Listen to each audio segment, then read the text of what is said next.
hoje nos pôde falar um pouco sobre a jornada heróica da alma e a individuação. Antes de compartilhar com vocês alguns slides, eu já queria trazer esse aspecto de que, principalmente a individuação, mas também falar da jornada heróica, do que significa, acaba tendo várias formas, várias perspectivas de se movimentar sobre esse tema. Individuação é o grande alicerce, o grande pilar da obra de Carl Gustav Jung, e, de certa forma, a gente vai ver por que também de Joana de Ângeles, que traz, então, essa questão através do viés da psicologia espírita. Porque, grosso modo, esse caminho da individuação é nós percorrermos o nosso próprio desenvolvimento, nos tornando aqueles seres que a gente se propôs a ser e que já é enquanto semente. A gente vai falar mais sobre isso. Então, na verdade, o que eu vou trazer hoje são alguns elementos para a gente pensar a respeito dessas jornadas heróicas que nós vivemos, né? Que é algo bastante arquetípico e também, né, várias formas de olhar. A gente pode trazer, então, Jesus como esse mito do herói, mas a gente pode também trazer Jesus como esse arquétipo do si mesmo, e tudo conversa. Então, essa linguagem simbólica, ela é realmente inesgotável, e não quer dizer que eu trazendo um aspecto, os outros não tenham valor, pelo contrário. A partir daí, eu vou trazer citações para a gente conversar de Jung e de alguns autores que trabalham na linha junguiana, mescladas com citações da Joana de Ângeles, mas já trago para vocês que toda a obra dela acaba falando de individuação, porque é, de alguma maneira, um autodescobrimento.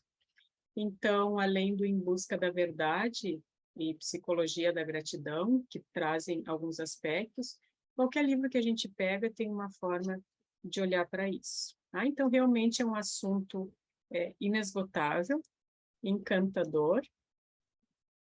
Eu vou aqui compartilhar, então. E a partir do que eu vou trazendo, vocês vão, então, conseguindo elementos para se movimentar. Né? A primeira questão é de onde saiu, né, a jornada heróica da alma, e a gente tem muito isso ligado a Joseph Campbell, a partir do livro dele, O Herói das Mil Faces. O Campbell estudou muito a obra junguiana, né, outras obras também, tem uma estreita relação direta com a psicologia analítica, e é a partir daí que se fala, então, na jornada do herói, o que já existia antes, né? Dentro dos mitos, a gente sempre tem essa dinâmica, cada um dentro de uma perspectiva, mas é a partir daí que se ficou conhecendo mais sobre esse aspecto mais estruturado, a partir do Herói das Mil Faces. Ali são outros livros que também Campbell escreveu. O Poder do Mito também é bastante conhecido. Tem uma entrevista, né, que Campbell dá junto com George Lucas, né, porque também toda essa trilogia do Star Wars está baseada na jornada do herói.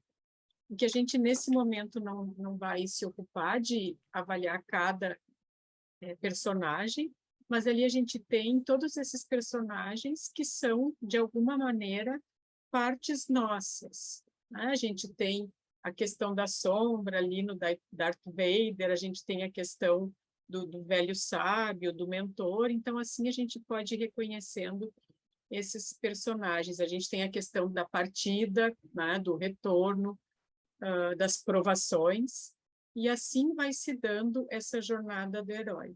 Então, por que a gente traz isso? Né? A gente pode ver isso nos grandes mitos gregos, a gente pode ver isso em Harry Potter, que outra vez citaram. A gente tem uma palestra já de muitos anos, onde a Iris usou, né, a partir da experiência dela, o exemplo do Pinóquio. Então, de acordo com aquilo que nos movimenta, a gente pode acabar olhando para esse mito, que é chamado também de um monomito, né? Onde se tem, então, a partida, a iniciação e o retorno. Então, olhando primeiro, sem vincular diretamente com as nossas questões, a gente tem ali, então, o homem, né, que sai do mundo comum e é chamado, então, para uma aventura, mas, no primeiro momento, ele recusa esse chamado. Aí, de alguma forma, ele encontra ou com um mentor ou com uma ajuda sobrenatural, onde ele consegue, então, atravessar esse primeiro limiar. Aí ele vai, então, para testes, para aliados, para inimigos, para traições, para questões que são um embate nesse momento em que ele, então, vai para a jornada. Então, ele vai se aproximando dessa caverna oculta e vai para essa provação suprema, vai para esse lugar onde se tem, então, um sacrifício, uma prova maior, e começa, então, esse caminho de volta, antes com a recompensa, e com esse retorno através de um renascimento simbólico, por vezes não, né, nos mitos, concretamente falando, mas aqui sim, esse renascimento através da morte. Aí da morte, como a gente fala, da morte do homem velho, de velhos padrões, para o nascimento de um homem novo, de uma nova possibilidade de ampliação da consciência. Então, acaba tendo sempre essa estrutura de partida, iniciação e retorno. Isso é algo que é cíclico. Então, depois de todo esse trajeto do herói, ele ainda precisa contribuir, né, com aquilo que aprendeu. Então, não é só partir para salvar mocinhas e enfrentar dragões, mas quando retorna transformado, também fazer parte daquele mundo e dar sua contribuição. Até mesmo mostrando que é possível essa jornada, né, e estimulando a outros do reino, digamos assim.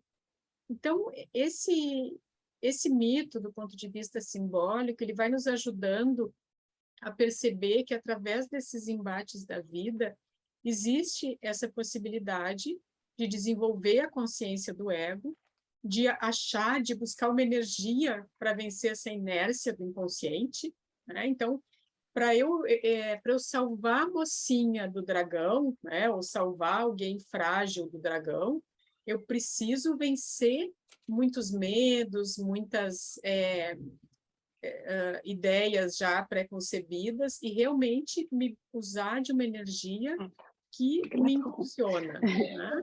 Vencendo, então, a inércia do inconsciente e recebendo essa possibilidade de amadurecer do ponto de vista espiritual, do ponto de vista egóico, trazendo a possibilidade de um ego mais maduro. Isso passa também por vencer forças contrárias, né? E contrárias, o que está dentro está fora. Então, a gente vai olhar isso no mundo, mas são questões nossas, quando a gente fala do ponto de vista psicológico, porque essa jornada do herói, apesar de se dar também no mundo, né? Ela se dá no nosso mundo interno simultaneamente, ao menos assim deve ser, e também questões como enfrentar inflações, né? Quando o herói se acha muito além da sua força, já que todo herói é filho de um deus com um mortal, né? A gente tem isso na mitologia grega. Então, isso também traz essa questão da nossa própria paternidade, onde nós temos o lado divino e o lado humano, e da gente entender que trabalhar essas duas forças em nós é necessário, né? E fazer sacrifícios, enfrentar traições, entender o que elas significam. Às vezes nós traímos a nós mesmos, né? E aos nossos ideais. Tudo isso acaba fazendo parte dessa perspectiva simbólica. E aí, o que Joana de Ângelis vai dizendo, né? Ela vai trazendo essa questão da individuação e ela traz, então, a individuação, comparando com essa questão da tomada de consciência. Tá? O ser humano, graças à conquista da consciência, está destinado à individuação, que alcançará mediante a perfeita fusão do eixo ego-céu, a completude na qual retornará a unidade que sofreu fissão durante o processo antropossócio-psicológico da evolução através das sucessivas reencarnações. Conforme Jung declarou, a individuação é o processo de diferenciação que tem como objetivo o desenvolvimento da personalidade individual e da consciência do ser único, indivisível e distinto da coletividade, quando o self atinge a culminância da sua realidade imortal. Então, isso na prática, uma forma da gente ver, ligando a individuação com a jornada heróica da alma, nós nascemos simples, ignorantes e rumamos à completude, à perfeição relativa, enquanto criados, à imagem e semelhança de Deus. Mas é da obra divina que a gente vai se descobrindo. Não fosse assim, nós já nasceríamos completos no que somos em semente. Então, esse descobrir, esse desvelar de nós mesmos por nossas forças e pela nossa conexão, claro, com o divino, é, de certa maneira, o processo de individuação. Né? E essa jornada que nós fazemos, jornadeiros que somos, é, de certa maneira, a jornada do herói, né? Que tem as suas fases lá de iniciação. Então, assim, a gente vê dois momentos de um mesmo espírito, vamos dizer assim.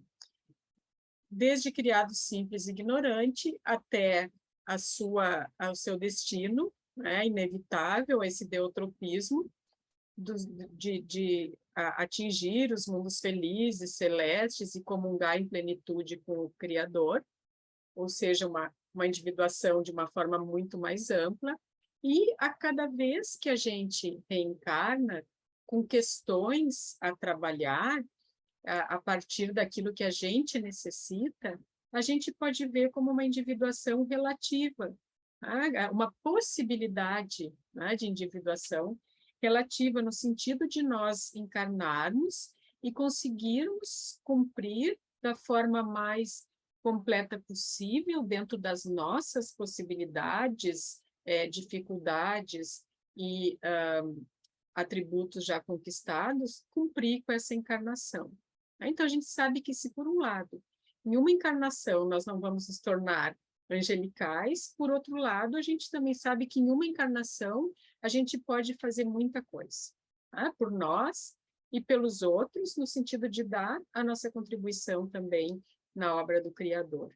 E isso é também um simbolismo onde a jornada do herói pode ser visto. Né? Então, a gente vai ter esses embates da vida que, conforme a gente vai se movimentando, a gente vai enfrentando essas questões nesse ciclo também, né? Onde a gente, então, tem essa possibilidade de desenvolver consciência, mas tem uma inércia, mas aí, às vezes, a gente rompe com aquela inércia e vai para frente, a gente vai ter um mentor ou uma ajuda, né, sobrenatural, no sentido sincrônico, e vai enfrentar situações muito difíceis, mas através da persistência, da fé, da certeza, a gente vai conseguir, então, caminhar para frente, romper com velhos padrões, vai conseguir se desenvolver espiritualmente, e a partir daí, então, a gente é iniciado em um retorno onde, depois de contribuir, vai lá, né, nesse ciclo, por enquanto, infindável nosso, né, de ir descobrindo, desvelando essas partes que já são nossas, mas que a gente tem que descobrir, reparando quando necessário, descobrindo, tirando o véu quando necessário, tudo no seu tempo. E aí o Jung vai trazendo que o processo de individuação, ou seja, nós nos tornarmos quem na verdade nós somos, né? Não quem os outros querem que a gente seja, nem o que nós somos devido às nossas experiências de pai e mãe, paternas, né, e maternas, mas sim quem nós somos em essência, né? Isso tudo leva um tempo, porque nesse trabalho, e isso, claro, não é tão matemático assim, né, mas só do ponto de vista estrutural para a gente pensar, nesse trabalho de autodescobrimento, a gente vai, então, se deparando com essas questões de olhar para os complexos materno e paterno, depois que a gente consegue entender melhor essas dinâmicas, a gente, então, vai partindo para essas questões, e isso não é depois, porque acaba sendo simultâneo, né?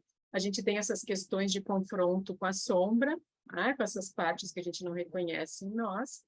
A gente vai tendo também essa necessidade de romper com padrões coletivos, que por muitas vezes a gente não percebe.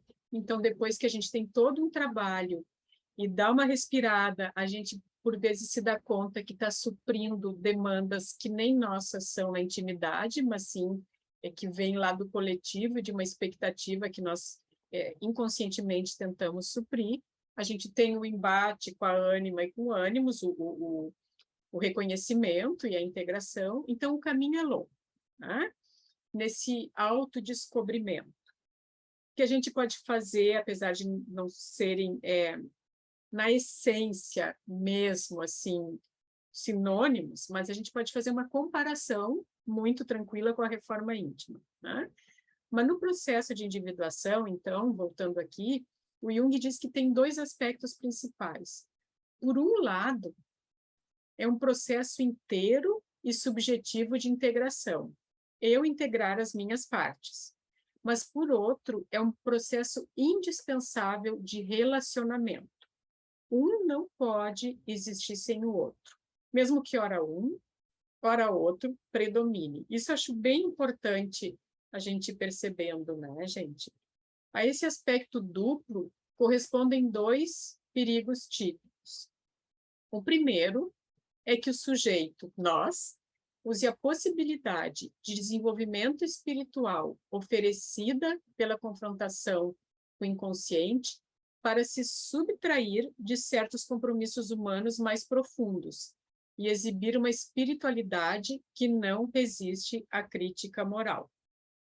O outro consiste em que as tendências atávicas preponderem demais e rebaixem a relação a nível primitivo. Então, a gente tem que cuidar, porque esse caminho do meio, estarmos, vamos dizer assim, com um pé no céu e um pé na terra, né? Um pé no corpo e um pé no espírito, ou, como se costuma dizer, né? Materializar o espírito e espiritualizar a matéria é algo necessário que a gente entenda do ponto de vista vivencial. E aí, quando a gente fala de individuação, aqui está o parágrafo onde o Jung traz essa definição bem sucinta e bem simples. Ele traz que isso é justamente o indivíduo se tornar o que sempre foi, né? O encontro consigo mesmo, com o self. E aí vai passando por essa percepção e entendimento de que o encontro com o outro vai acontecer no momento em que a gente vai se reconhecendo, trabalhando os complexos, projeções, olhando para as nossas feridas. Então, olhar para o nosso mundo interno é muito importante, né? E aí, aqui eu trago outra questão que a gente muitas vezes traz dentro do núcleo, né, de psicologia e espiritismo, porque dentro do meio espírita, às vezes, a gente pode se perder, não só do meio espírita, né? Mas como a gente anseia ser, viver como esses espíritos amorosos e de luz são, a gente tem que ter muito cuidado para entender a diferença entre perfeição e completude, e até porque a gente tem essa ideia de sermos criados, né, imagem e perfeição de Deus, e entender o nosso local nesse momento, né? A imagem do Cristo é tão boa quanto perfeita, ao passo de que o arquétipo, ele denota completude, mas está longe de ser perfeito. Então, o arquétipo, aquilo que simbolicamente Cristo nos traz, ele traz para a gente entender como que a gente vai, então, se completando, né? Preenchendo as nossas partes, desvelando as nossas partes, porque tem uma diferença entre perfeição e completude. E por mais natural que seja a busca da perfeição, o arquétipo, a nossa vivência, ela vai se consumar na completude. A gente pode até se esforçar para atingir a perfeição, mas a gente vai sofrer o oposto das intenções para alcançar a completude. Senão a gente acaba fazendo um jogo ilusório, inconsciente para nós mesmos, de uma perfeição que não nos cabe, né? Então, suportar, vamos usar assim as palavras, né? Que a gente, o bem e o mal, o bom e o ruim, o claro e escuro no nosso interior, é muito importante porque é disso que a gente é feito. Até porque como é que a gente reconheceria a luz se não fosse a sombra, o claro se não fosse o escuro? Então, a gente precisa sair desse grau de ingenuidade que muitas vezes também nós estamos absortos. E aí a Von Franz, em uma entrevista, ela fala, então, sobre esse grande mistério da vida humana, né? E ela traz que o grande mistério da vida humana é a tomada de consciência. De acordo com o mito de Jung, o sentido da vida humana é a tomada de consciência. A Von Franz diz, Marie-Louise Von Franz, que é uma analista junguiana, estamos aqui na Terra para tomar consciência. A gente tem, né, que a lei de Deus está escrita na consciência. A gente sabe que é consciência de self, não de ego, né, consciência espiritual. Nós temos, em momentos da obra de Joana, o que também é corroborado, na verdade, até vem antes, desculpa, por André Luiz, que nós somos energia pensante, né? Então, nós somos, basicamente, a nossa consciência enquanto consciência de self. Então, a gente veio aqui na Terra para ampliar, para desvelar e para trazer completude a essa consciência que, de uma forma ou de outra, somos nós próprios, espíritos imortais, que somos essa energia consciencial que anseia e que, ao mesmo tempo, já está absorta, imersa na consciência cósmica, por mais que não a sinta na sua plenitude, né? E aí, em Aion, o Jung diz que a consciência foi produzida. Olha, em Aion, época em que a gente ainda não tinha oficialmente os escritos de Jung, que hoje em dia, através da Fundação Philemon, do Sonu Shamdasani, já há vários anos a gente tem em mãos, né, com permissão da família, onde ele fala mais abertamente em questões reencarnatórias, de vida pós-morte, mas antes disso, quando ele ainda se posicionava dentro de uma academia mais menos flexível do que a gente sabe que hoje ele tinha nos escritos dele, ele diz que a consciência foi produzida com a finalidade de reconhecer que a sua existência provém de uma unidade superior e a necessidade de considerar atentamente essa fonte, cujas determinações ela deve executar de modo inteligente e responsável, proporcionando um grau ótimo de vida e desenvolvimento à psique em sua totalidade. Então, vejam como tudo vai... a gente vai falando da mesma coisa, né? por falas diferentes. E a Marion Woodman, quando chega nessa jornada do herói, esses embates da vida, essas provas, né? Esses animais mitológicos para matar, essas guerras para guerrear, do ponto de vista sempre da jornada do herói, né? É difícil, né? Porque acabam sendo fases de transição. E a Marion Woodman, ela traz, então, essa questão, quando ela está falando de tomada de consciência e de, enfim, sair de questões mais imaturas e se perceber de uma forma mais completa, ela traz que as transições são um inferno, né? E que a sabedoria dessas dimensões é exatamente aquilo de que precisamos para a nossa própria totalidade. Ela deixa perfeitamente claro o que é real e o que é ilusório. desbasta camadas e mais camadas de falso orgulho, torna-nos humanos.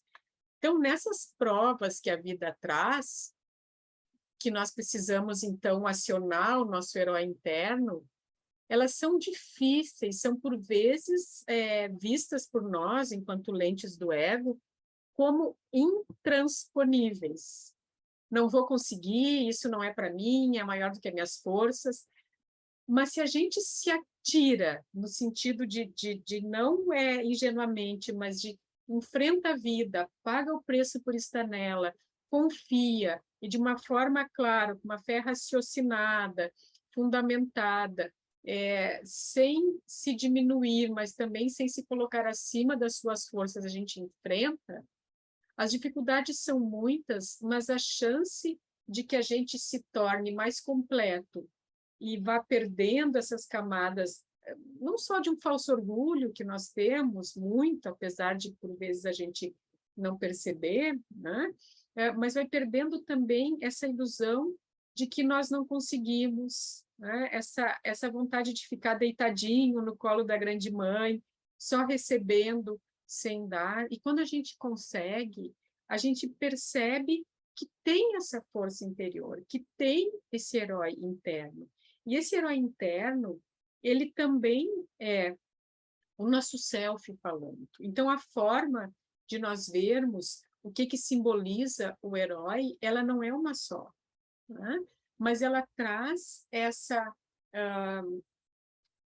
vivência de conseguir se impulsionar na vida, apesar das adversidades. E, mesmo assim, ter cuidado com as armadilhas, né? A gente pode ir lembrando aí até dos contos de fada e dos heróis mitológicos e de filmes como esse, né? Como o Star Wars, que é o mais icônico dentro da jornada do herói, mas mesmo outros, né? O Senhor dos Anéis, enfim, como isso acontece, né? Então, é muito interessante. E o que acontece, isso aqui é uma citação do Jung, né? Tá Hoffmann ali, que é um livro de citações, é que a gente não quer sair, né, desse lugar acomodado. E a gente quer ter certeza, mas não dúvida, resultados e não experiência, e não percebemos que as certezas só surgem através das dúvidas, e os resultados através da experiência. Aqui ao lado tem duas citações do Jung, que eu compartilho com vocês mais para o final do nosso encontro. Eu estou com os livros aqui, que também traz, nenhuma delas é extensa, mas que traz uma visão muito interessante dessas questões que a gente está conversando hoje. Isso aqui eu trago como algo para provocar, né? Provocar nós espíritas, a nós que somos, né? Falo por mim, acredito que vocês, se não todos, a maioria, muito encantados com a religiosidade, para que a gente tenha um cuidado, né? De como a gente se movimenta nesse lugar, porque senão a gente fica também preso a questões coletivas. A gente também não se diferencia de questões que não são a nossa essência. Não que a gente não possa e não deva comungar com tudo isso, né? Olha o que o Edinger diz, que também, né, trabalha, é um analista junguiano e trabalha, ele tem o ego e arquétipo, a criação da consciência, acho que também é dele, e trabalha numa linha que eu gosto, acho muito interessante, né? Ele não é espírita, né? Ele vem de um viés protestante, assim como Jung, e ele traz assim: enquanto o sujeito está ligado ao mito religioso, ele não precisa dar atenção à psique. O sujeito tem uma relação com a imagem de Deus projetada. Não há possibilidade de uma psicologia profunda enquanto se está contido em uma igreja. Enquanto o inconsciente coletivo estiver preso, por assim dizer, ao simbolismo de uma estrutura dogmática específica e concreta, não existe a possibilidade de experienciá-lo de maneira empírica e individual. A psique individual está flutuando, por assim dizer, em um oceano compartilhado com toda a nossa espécie. Aqui a gente fala de outra maneira, né, na necessidade da fé raciocinada, na necessidade do senso crítico, na necessidade de reconhecer que a relatividade das coisas e não ser fundamentalista dentro da questão religiosa, da necessidade de entender o relacionamento positivo ou negativo com a religião, né, o coping positivo ou negativo, mas acho interessante que isso fique conosco para que a gente se questione, do ponto de vista saudável, qual é essa nossa relação com a religiosidade, para que a gente não projete maciçamente uma imagem que, na verdade, nos ampara, né? E com a qual nós comungamos, mas que também a gente entenda que nós precisamos estar nela, mas diferenciados dela, né?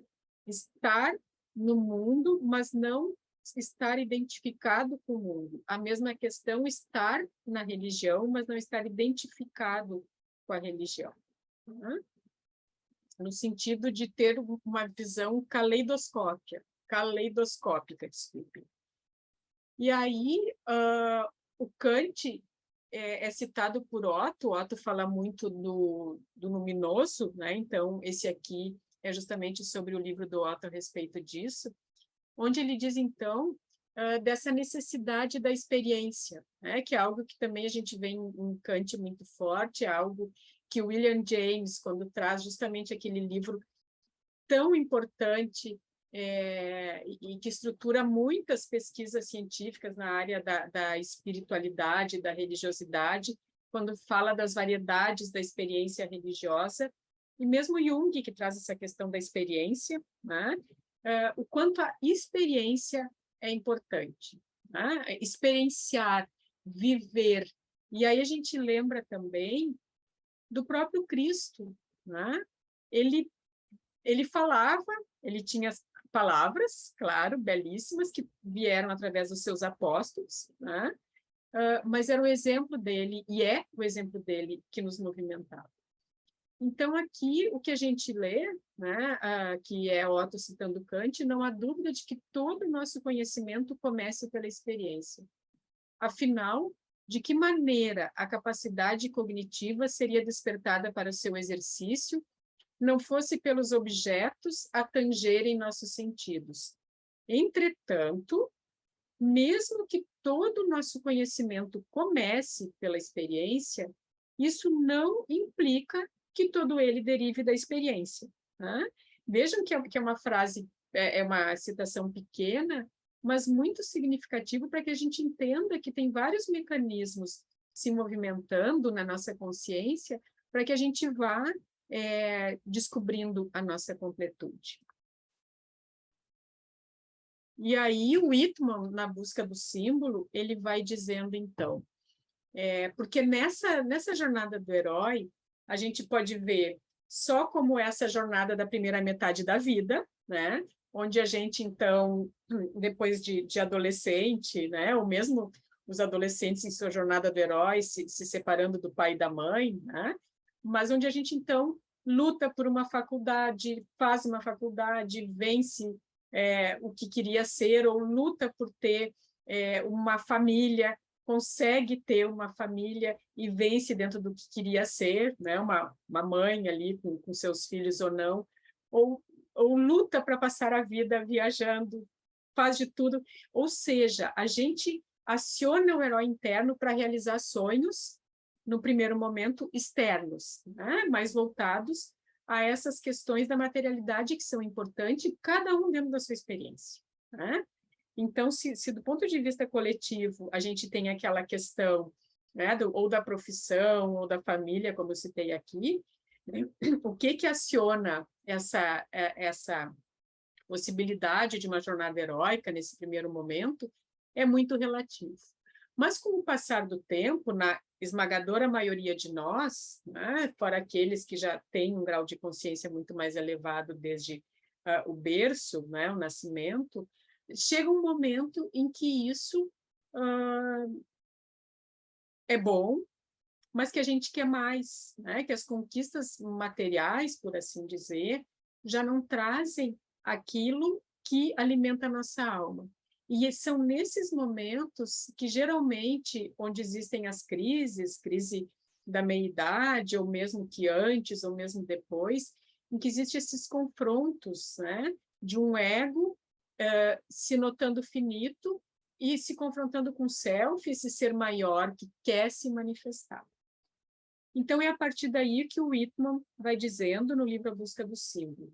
Não pode haver maior tensão psicológica do que aquela que existe entre os opostos do ego finito e estabilizado, está tudo bem na vida, né? Mas e do self infinito, incompleto, inesperado e querendo se manifestar, né? Da nossa natureza, que a gente queira se manifestar enquanto ser espiritual, por mais inconsciente que isso seja em nós. Em seus repetidos encontros reside a contínua renovação. A experiência consciente do conflito deles pode ser muito dolorosa, mas quando o relacionamento é estabelecido através da abordagem simbólica, aqui está se falando também de confronto com sombra, de função transcendente, coisas que outra hora a gente pode abordar, a vida torna-se cada vez mais completa e significativa e inesperada, né? Porque o ego, quando não se percebe como alguém que serve ao self, importante que o ego tenha uma estruturação adequada para isso, sim, ele acha que é o todo da personalidade, né? E acha que controla tudo e que sabe tudo. E, na verdade, um tanto da vida é sempre inesperado, né? E esse inesperado, ele traz inúmeras possibilidades, muito enriquecedoras, se a gente entender que tudo que acontece opera em favor do nosso crescimento, né? E quanto mais consciente de nós mesmos, da realidade espiritual nós estivermos, mais nós estaremos conectados com essa energia benéfica que nos movimenta, né? Então, a gente tem uma frase que diz que aos de boa vontade as moiras ou parcas auxiliam e aos de má vontade elas arrastam, né? No sentido de que às vezes a vida nos dá inúmeros tombos, né? Vamos dizer assim, para que a gente tente olhar, pensar o que a gente está fazendo, né? Aquelas sacudidas assim, olha, né? O que tu está fazendo com a tua vida? E quando a gente está mais conectado, não, né? Não quer dizer que quando a gente está mais conectado não apareçam situações muito complicadas, mas a partir de como a gente vivencia elas, é que elas vão ser mais ou menos dolorosas, porque muito está em como a gente recebe cada questão que a vida nos traz, muito mais do que a questão em si. E aí a gente tem esse medo, né? Esse medo que não é real, mas que é da nossa natureza, né? Esse medo do destino, né? E ele é por demais compreensível, diz o Jung.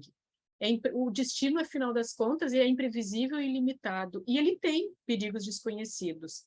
E a hesitação do neurótico, que, né, somos nós, pessoas divididas, procurando não sermos cindidos e nos tornarmos uma unidade, né? Tornarmos um indivíduo indivisível, integral, quando a gente fala, daí lembrando de Jesus, o homem integral. E essa hesitação em tentar a vida se explica pelo desejo de ficar de lado para não se envolver numa perigosa luta. Então, a gente pode passar a vida, né, naquela vidinha mais ou menos, como se diz por aqui, né? Nasce e cresce, trabalha, se reproduz e morre, né? Vai para o trabalho, volta do trabalho, coisas assim, ou a gente pode realmente pagar o preço pela vida, né? E aí o Jung diz que quem renuncia à façanha de viver vai sufocar dentro de si justamente esse desejo de fazê-lo. E aí comete, portanto, né, palavras do Jung, uma espécie de suicídio parcial. A gente deixa de viver aquilo que está destinado para nós, que nós mesmos pedimos e que nós mesmos somos, né? Quando a gente vai pensando lá no James Hillman, no Código do Ser, quando fala da semente do carvalho, que nós já somos em potência essa árvore enorme, frondosa, forte, majestosa, maravilhosa, todos nós somos, né? Então, a gente acaba renunciando a nós mesmos. A gente tem, então, esse aqui é do... só um minutinho, gente, vai só um pouquinho. Então, a gente tem aqui, no livro vermelho, né, no Liber Secundus, a gente tem, então, essa citação do Jung, que dizia assim, o livro vermelho, né, foi publicado bem depois, né, da gente ter as obras compiladas, e era, né, contar rapidamente aqui, resumidamente, para quem não tem familiaridade, faz parte de uma época em que Jung teve o que se chama confronto com o inconsciente. Então, através da imaginação ativa, através desses diálogos internos, ele se deixava levar e conhecer a si mesmo. Né? Também é outro assunto muito interessante, todo esse trabalho do livro vermelho e dos livros negros depois, assim como a correlação com as questões espirituais que hoje em dia a gente abertamente pode, dentro do que a gente acredita, trazer também alguma visão nesse sentido, não negando as questões ligadas à imaginação ativa, né? Porque as coisas podem existir ao mesmo momento. Tá? Então, ele dizia assim nessa conversa, desejavas encontrar no exterior aquilo que precisava, mas o sentido múltiplo tu só o encontras em ti, não nas coisas, pois a multiplicidade do sentido não é algo que é dado de uma só vez, mas um encadeamento de significados. Os significados que se seguem uns aos outros não estão nas coisas, mas em ti, que está sujeito a muitas mudanças enquanto tiveres parte na vida. Também as coisas mudam, mas tu não percebes se tu mesmo não mudares. Mas se mudas, modifica-se o aspecto do mundo. É inútil querer fundamentá-lo nas coisas. E é propriamente por isso que o solitário foi para o deserto. Não examina, porém, a si mesmo, mas a coisa. Então, a gente tem também essa questão de que um momento a gente deve estar conosco mesmo, mas em outro momento a gente deve estar no mundo. A individuação não separa o homem do mundo, mas une o homem ao mundo, mesmo e necessariamente ele não se identificando com ele. Né? O homem, aqui a Joana de Ângeles diz, então, que o homem deve adquirir o conhecimento para elevar-se do bruto, tornando-se o sujeito detentor da consciência. Vejam como se trabalha essa questão da consciência, que para mim é essencial, é primordial. Nós somos consciências encarnadas, né? Nós somos consciências não locais com uma veste de carne, nessa fantasia terrena momentânea para nós nos experimentarmos. Então, a gente nasce no corpo que precisa, no lar que precisa, com as questões que nos dizem respeito, mas nós somos uma consciência encarnada. Né? Os espíritos que nos rodeiam a todo momento são consciências não locais. Né? Então, é isso que nós somos. Né? E a gente está aqui para ampliar essa consciência que, de certa maneira, somos nós. Né?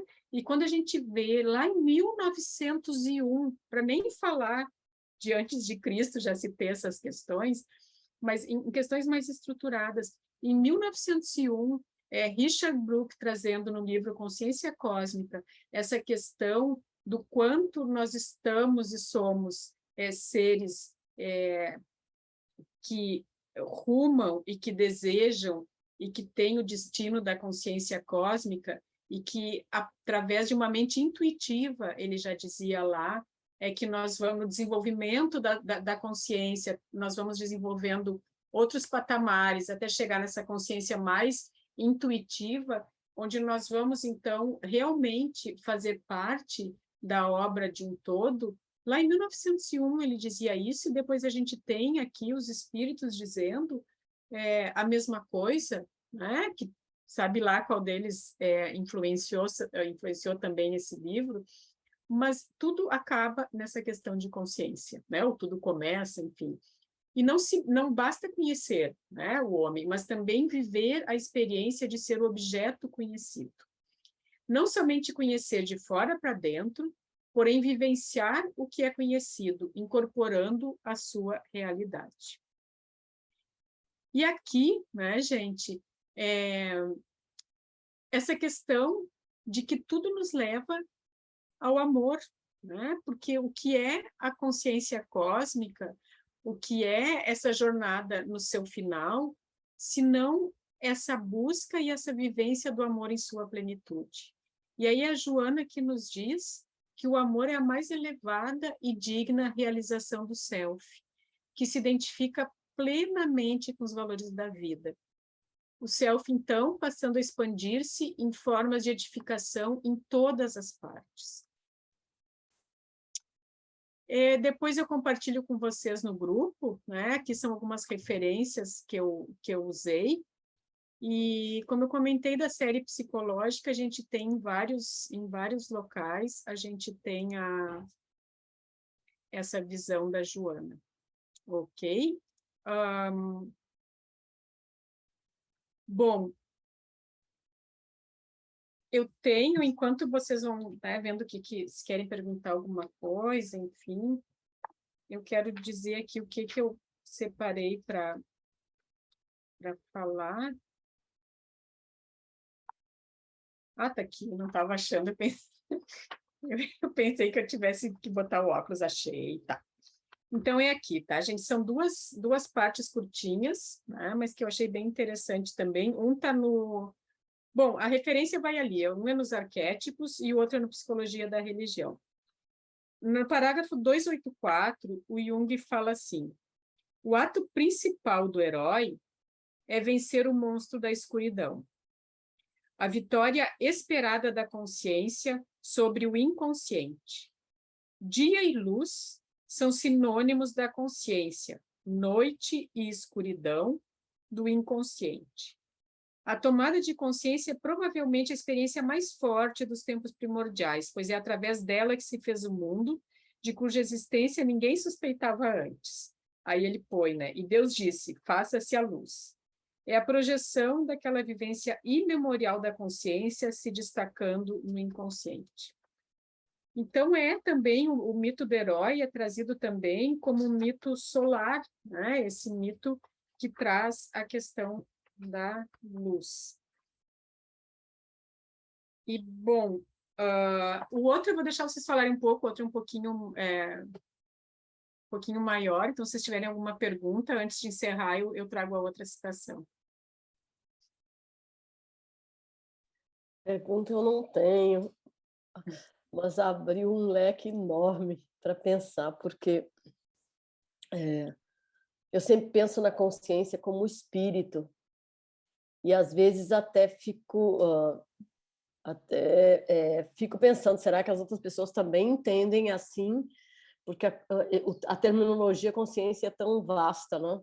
E achei super interessante você ter colocado bem firme, que você disse, como é? Somos consciências encarnadas. Realmente, É assim, né? Que eu acredito piamente, né? Eu também. É assim que eu entendo dentro do que eu consigo entender. Mas nós somos, e os espíritos são consciências não locais, né? Nós somos, o que nós somos, energia pensante. Então, o conceito de consciência, ele é muito abrangente, complexo. A consciência de ego, né? A gente tem que ter muito cuidado quando a gente estuda a parte da Joana de Ângeles, que é muito diferente de consciência em si, né? Porque é só aquilo que o ego está conseguindo perceber, mas é um assunto que me encanta. E ao Emmanuel também, que vocês vão ouvir, né, daqui a um tempo, então.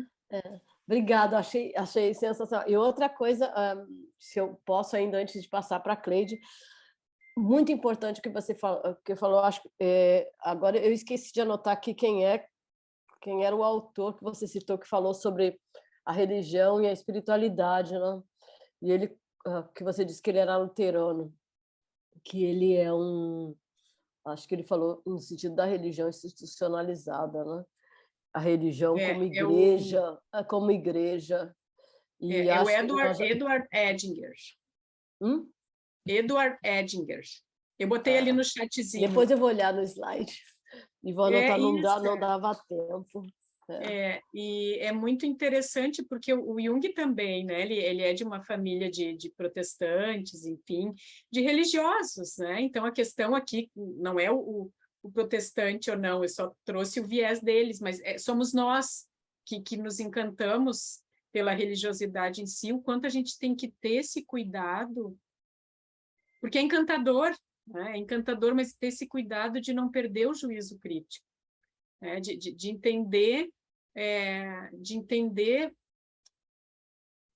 que a gente precisa questionar, que a gente precisa olhar as entranhas, os meandros, porque não é o dogma que vai nos conectar com o Criador, é a vivência, né? Então, é algo que é natural, mas que às vezes a gente está tão fascinado, não no sentido espiritual de fascinação, que às vezes a gente se deixa levar, né? E aquilo fica algo fundamentalista, né?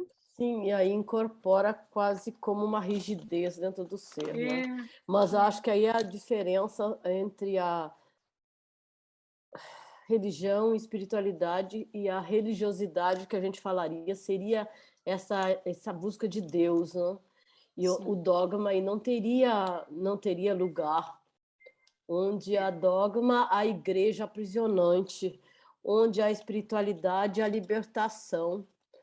Acho que é pelo menos assim que eu entendo. A igreja, como ela traz o dogma, ela aprisiona mesmo o ser, porque ele fica acomodado ali naquilo que ele acredita, naquele mundinho pequeno, e não consegue ver além. E a realidade divina, ela é muito além, né, das quatro paredes de uma religião. É. E a Mas gente pode ser fundamentalista em tudo, né? Desculpe te interromper, Rejane, não, desculpe. não. Estamos Porque trocando ideias, né? a gente pode ser cientista fundamentalista, né? Espírita fundamentalista. Então, a gente tem que cuidar, né, isso e ter essa fluidez, não ter rigidez. Não é concordar ou não é questionar o tempo inteiro, mas é ter esse olhar aberto para realmente conversar com a vida, né? E isso é importante. Eu vou passar para a Cleide, eu tenho uma pergunta, mas deixa ela primeiro. Eu achei muito, muito bom, interessantíssimo o estudo de hoje. Obrigada, Guadalupe. A gente pode ter tantas perguntas na cabeça, mas vamos ficar só com uma. Esses conhecimentos que você nos traz hoje, por exemplo, eles se aplicam também no meu momento que eu não estou no plano material, que são os espíritos desencarnados. A gente pode vê-los também nessas mesmas instâncias, ver nos mesmos infernos que você citou. A consciência deles é mais clara do que a nossa. Sabe, o Jung tem uma frase que ele diz, que eu adoro, né? Onde você for, você vai carregar a si mesmo, né? Então, esse é o resumo, né, Cleide? Mas assim, Okay. Claro que aqui a gente tem a bênção do esquecimento de muitas coisas, e mesmo quando a gente desencarna, continua, né, só lembrando daquilo que a gente consegue suportar, porque a obra divina é sempre misericordiosa, mas o fato é que quando a gente desencarna, a gente perde o corpo físico, né, mas continua com a mesma realidade, e a nossa consciência vai se ampliando conforme a gente pode, no bom sentido, né, de perceber mais coisas, mas a gente também vai se dando conta, né, de muita coisa que fez e fez errado. Então, quando a gente desencarna, como a gente disse, somos nós e a nossa consciência. Por isso, tantos irmãos sofredores que não se perceberam da dinâmica da vida física e quando desencarnam e se dão conta que a vida continua e veem, né, como se equivocaram.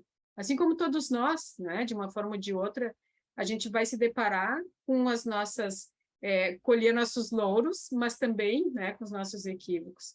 Então, a partir daí, quando a gente desencarna, nós somos o que pensamos da mesma forma, né? Sem essa contenção que a gente tem aqui. E o nosso ego, né, respondendo aí psicologicamente, ele é relativizado para essa nova vivência. Então, quando eu desencarno, eu vou ter todo o meu aparato psíquico, né? Eu, hoje Guadalupe, mas tudo, né, que eu já fui vai estar ali, só que relativizado para o meu novo momento vivencial. Né? Então, se eu vou ficar me debatendo no umbral por 8 anos, né? Ou se eu vou ficar mais, ou se eu vou ficar menos, isso depende muito da dinâmica de cada um, mas não é assim, a gente desencarna e puf, né? Não, né? É algo que vai se relativizar para a nossa própria vivência. Então, é muito relativo, né? A gente vai ter o Chico Xavier, né? E vai ter pessoas que se equivocam o tempo inteiro aqui, irmãos nossos, né? Que vão ficar, mesmo talvez em ovoide até hoje, enfim, tem de tudo, mas nós ficamos com o ego relativizado, com todo o aparato psíquico relativizado, não ficamos sem ego, né? Por quê? Só tentando esclarecer isso, o self é o espírito imortal. Então, self, eu também sou agora, né? Mas o self, e eu estou aqui, né, falando através da minha vivência egóica, mas o self é o espírito imortal, é a centelha divina que me habita, e é o centro e a totalidade da psique. Então, por que eu estou dizendo isso? Porque às vezes pode ter a confusão, mas se quando desencarna é espírito, como é que tem ego se self é igual a espírito? Sim, self é igual a espírito, mas aí a gente está falando, né, o self, ele por si só, a definição, né, ela já é paradoxal, né, porque ela é o centro e a totalidade da psique e também é o espírito imortal. Né? Então, eu sou espírito, mas eu vou ter um ego relativizado, né? E o self, que é centro e totalidade da psique, vai continuar a existir. Entenderam? Não sei se eu fui claro, se... porque são coisas mais complexas. Sim, assim. Sim, mas outra hora a gente continua falando disso, mas muito obrigada, Deus. É porque eu tenho a impressão que a gente... já ouvi dizer isso, que quando a gente morre, a gente não tem mais as máscaras, porque aqui a gente põe uma máscara, aqui as pessoas não nos conhecem por dentro. E no mundo espiritual, você não pode colocar uma máscara, porque a gente se torna quase que visível para todos. E aí eu pensei essa questão de consciência que você estava falando. Então, então o espírito tem uma consciência muito mais ampliada do que nós temos. Aí eu fiquei meio confusa. Não deixa de ser, mas olha só, eu estou aqui na Mergs agora, né? Que é no Ernesto Miller, que é o nosso centro espírita. Uhum. Deve ter muitos irmãos aqui junto, né? Alguns que vieram para o atendimento, alguns que são da equipe espiritual, tem de tudo, né? Eu não estou enxergando nenhum. Eu não tenho mediunidade ostensiva, né? Mas eles, de acordo com a capacidade espiritual deles, eles estão me enxergando ou exatamente como eu sou, ou transparente, né? No sentido de enxergar toda a minha dinâmica. Então, isso é a mesma coisa no mundo espiritual. Sim, agora a gente já é transparente, porque como é que a gente tem tanto gancho assim de obsessão e coisas assim? Porque tem coisas que a gente nega para nós inconscientemente e que os obsessores conseguem ver. Obsessor que tem ainda alguma questão a trabalhar, assim como nós, não quer dizer que ele não tenha capacidade intelectual, né? A gente pode falar dos exilados de Capela, por exemplo, né? Que também ali se equivocaram lá naquela época. Tanto que a gente tem acho que é no Libertação, né? Onde fala do desejo central, que eu amo de paixão ler aquela parte, porque eu acho muito, muito importante. A gente tem a Escola dos Vingadores, né? Onde os espíritos das trevas têm escolas para melhor saber como obsediar encarnados e mesmo aliciar desencarnados. Então, sim, aqueles que podem vão ver de tudo, né? De tudo um pouco. Aqueles que não podem vão continuar não vendo. E muitos de nós vão ampliar a consciência para ver coisas, vamos usar assim a nossa palavra, melhores, outros para ver coisas piores, né? Quantas pessoas ficam vivendo a mesma situação da qual se aprisionaram anos e anos e anos no mundo espiritual?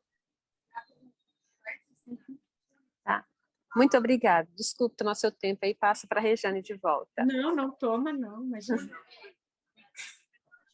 A gente vê como o espiritismo ele é completo, né?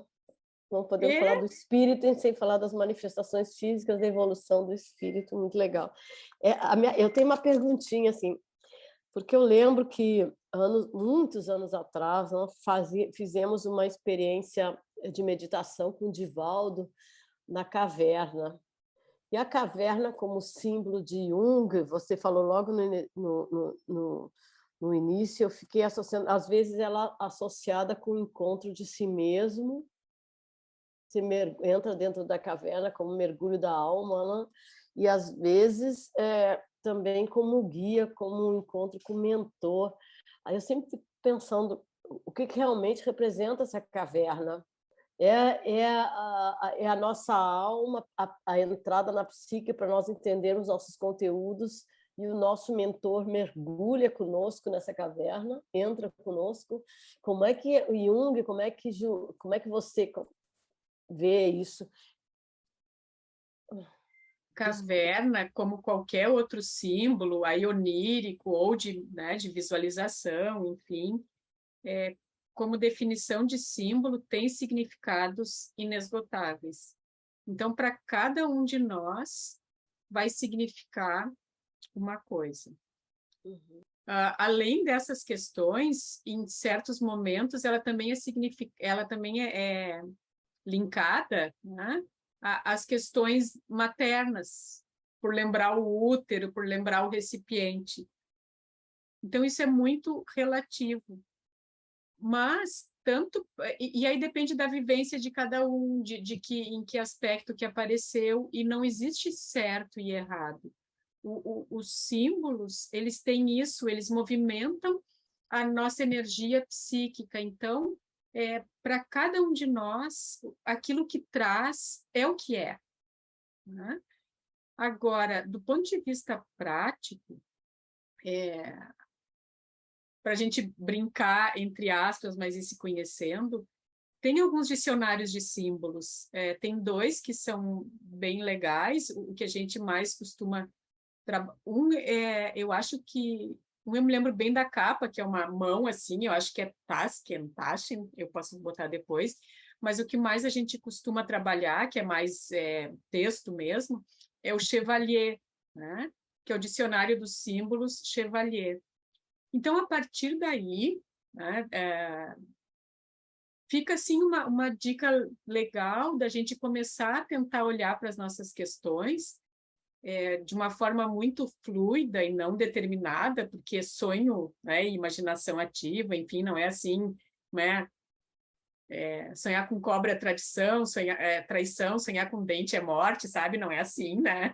Tipo, são realmente símbolos. Mas fica a dica para daqui a pouco, tem um símbolo que me captura mais, eu vou lá no dicionário e dou uma lida, né? Para ter esse contato. Porque realmente, Regiane, é muito inesgotável. Além dessa questão de ir para dentro de si, do si mesmo, do conhecer, de imediato eu me lembro dessa questão do continente, né? Da questão materna também está ligada. Mas o Chevalier é bem legal. E esse outro, que acho que se escreve Taschen, mas é um que tem a mão assim, é lindo, porque tem muitas imagens. Agora, o mais importante, assim, se essa imagem te captura, seja no sonho, seja porque tu fica pensando nela, seja a imagem que for, é legal entrar em contato com ela e ver o que ela vai te dizendo, né? Caso era um exercício de visualização que Divaldo fez nos anos 90. Sim. Então, ele conduzia por um prado, não, um gramado, e aí se entrava numa caverna e lá havia uma pessoa esperando. E geralmente a pessoa era o guia espiritual, né? Então era Sim. todo um trabalho com imagens. Mas aí eu lembro, tem outros, eu já li em outros autores, outros em que a caverna toma um outro trabalho, por isso que fiquei curiosa, mas é como você diz, eu entendo, entendi. A Para simbologia, visualizar. ela é pessoal, depende da psique, da individualidade de cada um de nós, da nossa história, talvez, né? De vida não dessa vida, talvez também das outras vidas que vamos trazendo na nossa... agora as palavras se misturam, porque a gente agora estou usando a consciência como uma consciência objetiva. Tá bom, eu entendi, acho que eu entendi. Vou olhar mais esse Chevalier, Mas, e se você puder lembrar desse outro, também me sim, interessaria. eu acho que é que eu não lembro, eu ponho ali, mas acho que é Taschen, mas eu ponho sim, depois eu ponho no nosso grupo.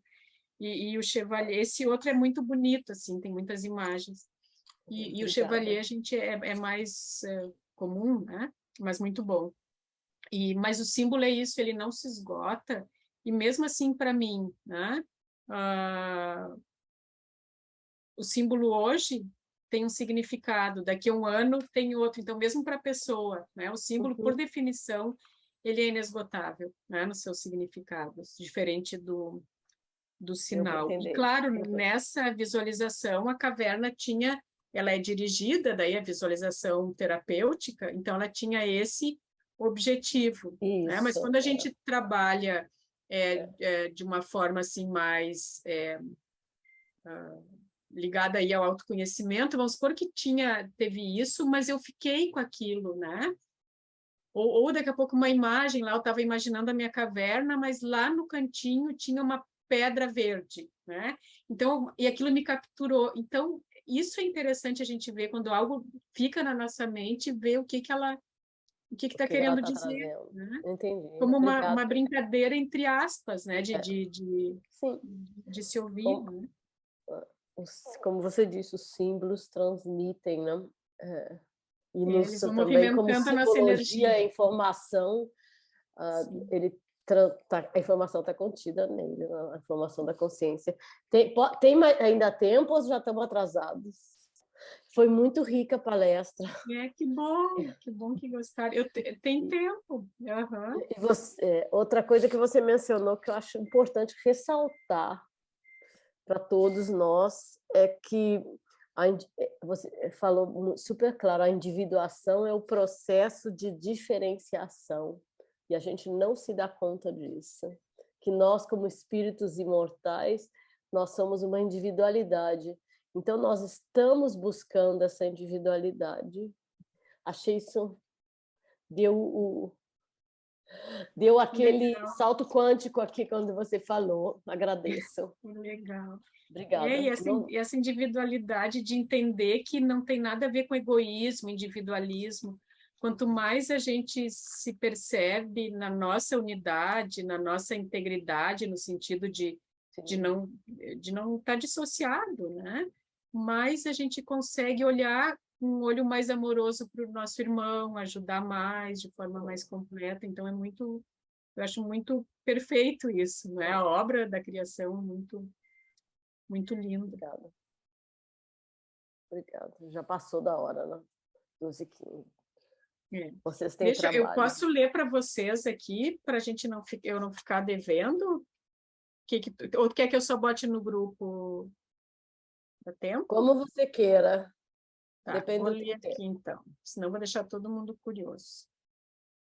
Se quisermos, então esse do Jung, do Psicologia e Religião, que aliás o último parágrafo desse livro é lindo também, né? O último parágrafo é o número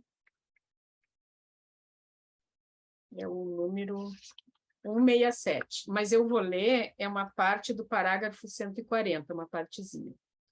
Então, ele diz assim: se quisermos imaginar uma pessoa bastante corajosa para se desvencilhar de todas as projeções, devemos pensar, em primeiro lugar, num indivíduo que tenha consciência de possuir uma sombra considerável.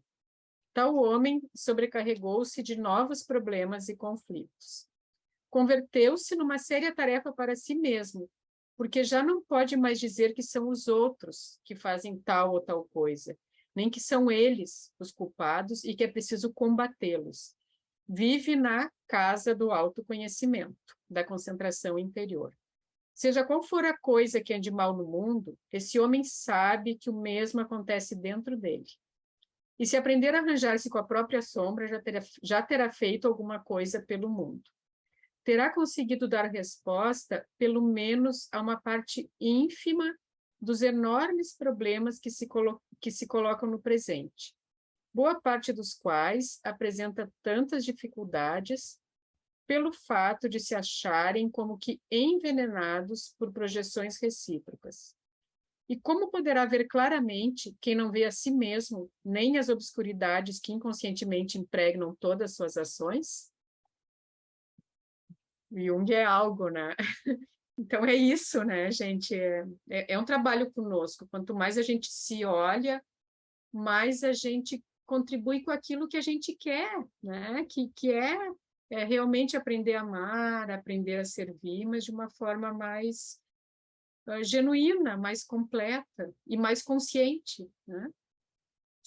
Então é isso.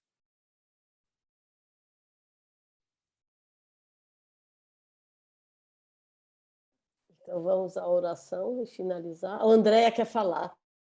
Não, não vai dar tempo. Depois eu ia fazer uma analogia com o que ela falou sobre o mito da caverna. Mas Sim, porque agora tu falou do mito da caverna me lembrei de Platão, né? Então, eu gostei, vou até ver aquele livro do Joseph Campbell sobre a jornada do herói, que tu é chamado, daí tu recusa o chamado, daí tu se encontra com o seu mentor ou sobrenatural, e aí a questão da baleia eu não entendi, mas depois ao olhar para a caverna, ou seja, na caverna eles olhavam a sombra do que era real, né? Eles não tinham coragem de sair e enxergar a luz, o que é verdadeiro, o que era realmente real. Então, assim como a gente tem que ter esse olhar interno, a gente tem que ter a coragem de enfrentar o chamado e sair à busca do que é real, né? Da verdade. E tu vê como aí tu está trazendo um outro simbolismo da caverna, né, Andréia? Assim, que para a gente ver como é rico, né? Só uma imagem, né? De uma forma ou de outra, a gente não está nem falando do que a Regiane trouxe, nem do que eu trouxe, mas de mais uma forma de ver. Super interessante. Obrigada, Andréia. Super interessante. Obrigada.